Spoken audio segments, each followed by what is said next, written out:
G'day and welcome to Better Pics. Hope this finds you well. Today we're having a look at Lightroom Classic, and more specifically we're going to have a look at the color panel.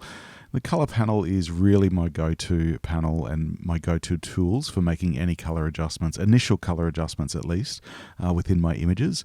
I'll often use the color mixer as well, but my base edits that I start with are always on the color panel. And this is really because we're able to go to the core of what gives our images the color that they have, and that's the temperature and tint, vibrance and saturation. So the temperature, as the name suggests, is the color temperature, and it's based on degrees Kelvin. You can see if I slide the slider there on the temp all the way to the right, it gives it a warmer look, and if I go all the way to the left, it gives it a cooler look. So the important thing here is to really make adjustments to what does the image justice and allows you to achieve the outcome that you're hoping to with your images. And this is obviously going to be different for everyone, but for this sunrise shot over the east coast of Australia, I'm looking for that sort of warm glow, that warm sunrise shot that you would expect to see with such weather conditions.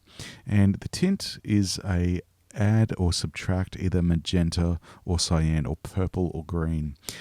And this is usually an adjustment that I make in really small increments. It's usually to correct any issues that I might be having or color casts that I might be having in my images. And just as an extreme example, if we go all the way to the right, you can see it goes really purple. And if we go all the way to the left, it goes really green. So you want to be careful with this one. Don't make it too heavy, too full on. But for this image where I want there to be a realistic look of this landscape or this seascape, I'm just going to make a small adjustment there to pull some of the cyan out of the image, and we're good to go. Now, vibrance and saturation are an interesting pair of tools. Vibrance works based on the intensity of color that the image or the algorithm within Lightroom detects as not being intense enough. Now, if it detects that there's color in your image that already has a really strong intensity, it won't increase that intensity any further. So if we go extreme to the right, you can see that the color intensity is becoming stronger, but it still looks balanced. And if we go all the way to the left, you can see there's still a little bit of color there in the horizon and the grass. Not a great deal, but again, it's a more balanced approach. If I swing back and forward, you can see it's not really looking unrealistic. It's approaching it with a really balanced increase or decrease in that color intensity. Whereas with saturation applies the same intensity to all parts of the image. So if we slide that all the way to the right, you can see the color intensity increases on all parts of the image. If we go all the way to the left, then it removes all color in all parts of the image. And it does that with a blanket effect. It doesn't allow for color that may or may not already be quite intense by nature. So I tend to use saturation less than I use vibrance because I find vibrance, particularly for landscapes and the travel work that I do, just gives a more natural look and feel to the result, which generally speaking, that's the result that I want to go for. So vibrance and saturation definitely are both used in my workflows, but I tend to lean more on vibrance than I do saturation. And that's just purely because it gives me the results that I'm looking for. The results that you're looking for may be a little bit different, and that's a decision that you make based on whatever works for you. Excellent. Now, the last tool that I wanted to talk about is this little eyedropper tool that we can see, and that's what's called a white balance selector. Now, that works off an assumption of neutral gray, which is a completely neutral color temperature or color result.